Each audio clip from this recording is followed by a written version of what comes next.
থাইল্যান্ডের অসম্ভব সুন্দর একটা ট্যুর শেষ করে আজ আমরা যাব সিঙ্গাপুরে। অলরেডি আমরা আমাদের হোটেল থেকে চেক আউট সম্পূর্ণ করে নিয়েছি। আপনারা আগেই জেনেছেন যে ব্যাংককে আমরা আনায়া হোটেলে উঠেছিলাম। কম বাজেটের মধ্যে আনায়া বেশ ভালো মানের হোটেল বলা যেতে পারে। বাংলা টাকা 3 থেকে 3,500 টাকার মধ্যে আপনারা এখানে ডাবল বেডের রুম পেয়ে যাবেন, আর সাথে কমপ্লিমেন্টারি ব্রেকফাস্ট তো থাকছেই। কোথাও ট্যুর প্ল্যান করার আগে চেষ্টা করবেন একজন ট্যুরমেটকে কালেক্ট করে নিতে, এতে আপনার খরচ কিছুটা কম হবে বলাই যেতে পারে।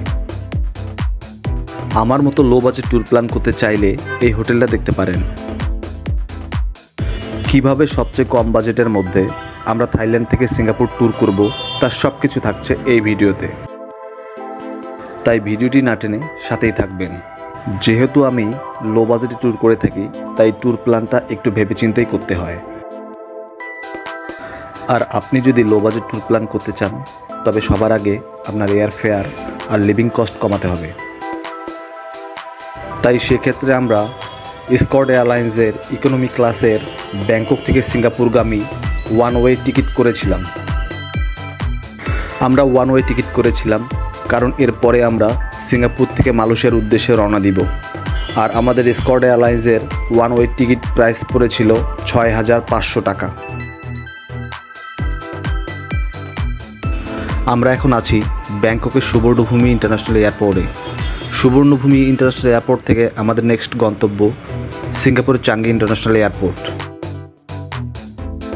স্কট এয়ারলাইন্স থেকে বোর্ডিং সম্পূর্ণ করে এখন আমরা যাব থাই ইমিগ্রেশনে। যেহেতু আমরা ব্যাংকক থেকে বের হব, তাই ইমিগ্রেশনে আমাদের ন্যূনতম প্যারাও পেতে হয়নি।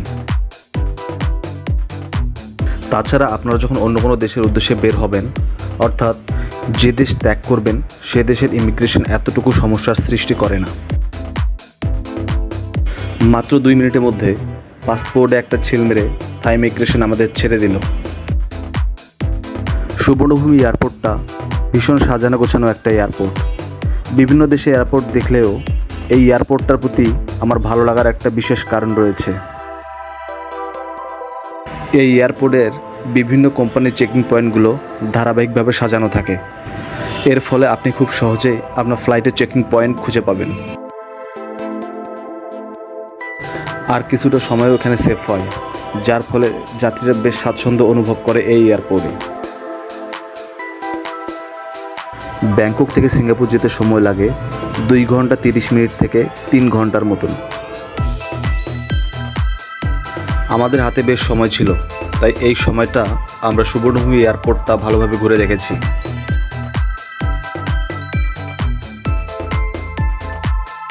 আপনারাও চেষ্টা করবেন এয়ারপোর্টে একটু আগেই আসতে।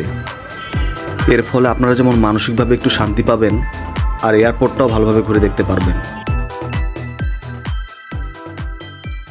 আর হাতে যদি সময় থেকে থাকে, তাহলে ডিউটি ফ্রি শপগুলো থেকে ঘুরে আসতে পারেন। এই ডিউটি ফ্রি শপগুলো বেশ কাজের হয়, এখানে অনেক সস্তায় অনেক ভালো কিছু পাওয়া যায়।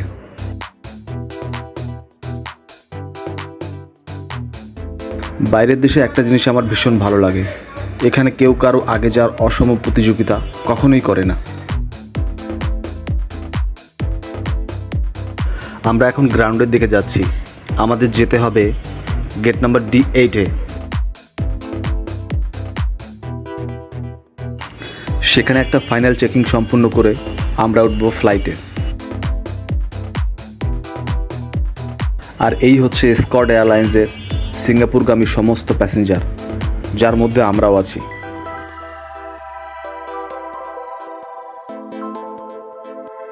অল্প কিছুটা সময় বসে থাকার পর ফাইনাল চেকিং সম্পূর্ণ করে এখন আমরা আমাদের ফ্লাইটের দিকে যাচ্ছি।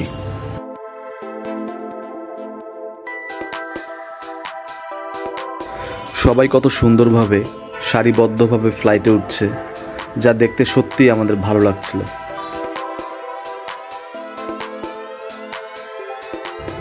স্কট এয়ারলাইন্সের বিমানগুলো দেখতে অসম্ভব সুন্দর হয়, যা আপনাদের মন কাড়বেই। আমাদের বিমানটির মডেল ছিল স্কট এয়ারবাস A321। কম বাজেটের ফ্লাইটের মধ্যে স্কট এয়ারবাস বেশ জনপ্রিয়।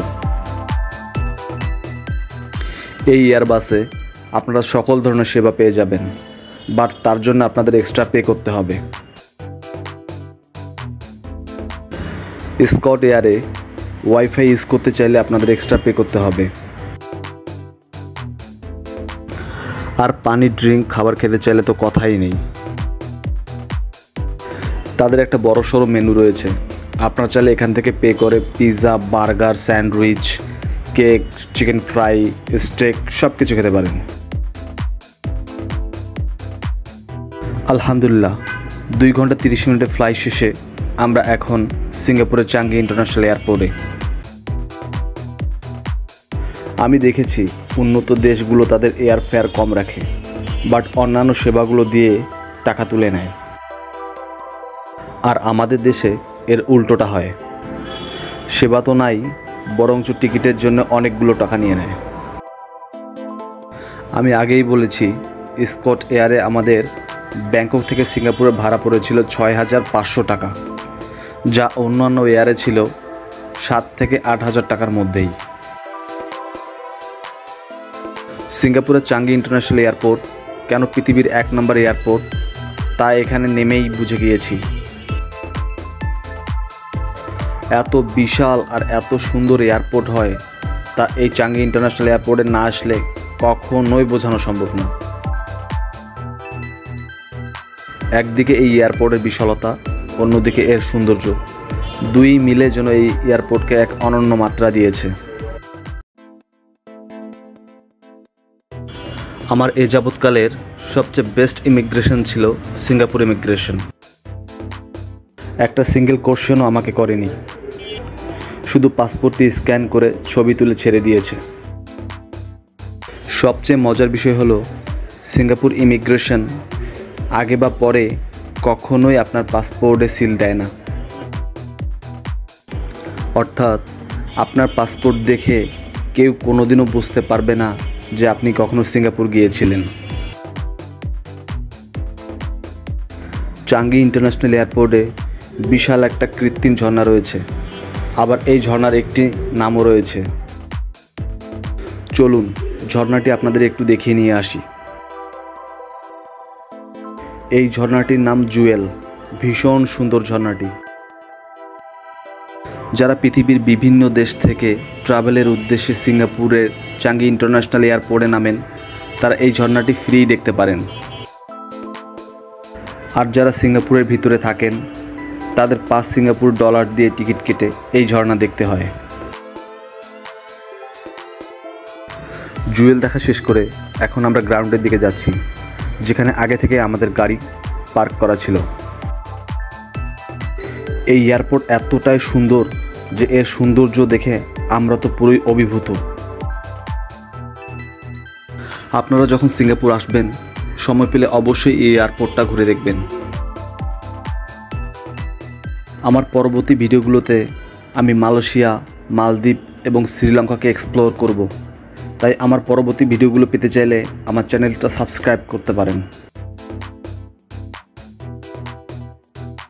দক্ষিণ এশিয়ার অন্যতম উন্নত দেশ সিঙ্গাপুর। সিঙ্গাপুরের মোট আয়তন আনুমানিক 734 বর্গ কিলোমিটার। কথা দিচ্ছি, ঝা চকচকে এই দেশটির সৌন্দর্য দেখে আপনি কখনোই ক্লান্ত হবেন না।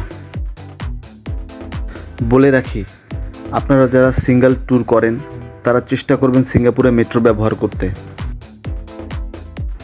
কারণ এখানে ট্যাক্সি বা ক্যাব বেশ এক্সপেন্সিভ হয়ে থাকে, যা আপনাদের ট্যুরের বাজেটকে বাড়িয়ে দেবে। নর্মালি সিঙ্গাপুর থাইল্যান্ড কিংবা মালয়েশিয়ার চেয়ে একটু বেশি এক্সপেন্সিভ, তাই এখানে একটু প্ল্যান করে আপনাকে চলতে হবে। সিঙ্গাপুর চাঙ্গি ইন্টারন্যাশনাল এয়ারপোর্টে নেমেই আপনারা টার্মিনাল 2 থেকে 10 সিঙ্গাপুর ডলার দিয়ে এমআরটি ট্যুরিস্ট পাস করে নেবেন। এই এমআরটি কার্ডের মেয়াদ থাকে 5 বছর। এই কার্ড বাস এবং ট্রেন দুটোতেই ব্যবহার করা যায়। এই হচ্ছে সিঙ্গাপুর আমাদের হোটেল J8। চলেন হোটেলের ভিতরটা আপনাদের একটু ঘুরে দেখাই।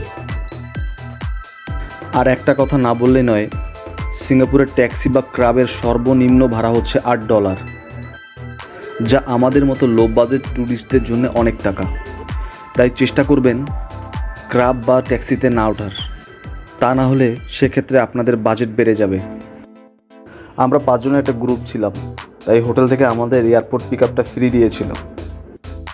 চলুন আমার রুমের ভিতরটা আপনাদের একটু ঘুরে দেখাই। এটা ছিল ডাবল বেডের একটা রুম, যার ভাড়া পড়েছিল বাংলাদেশি টাকায় প্রায় 6,000 টাকার মতন। আমরা যেহেতু 2 জন ছিলাম, তাই আমাদের মাথাপিছু পড়েছিল 3,000 টাকা করে।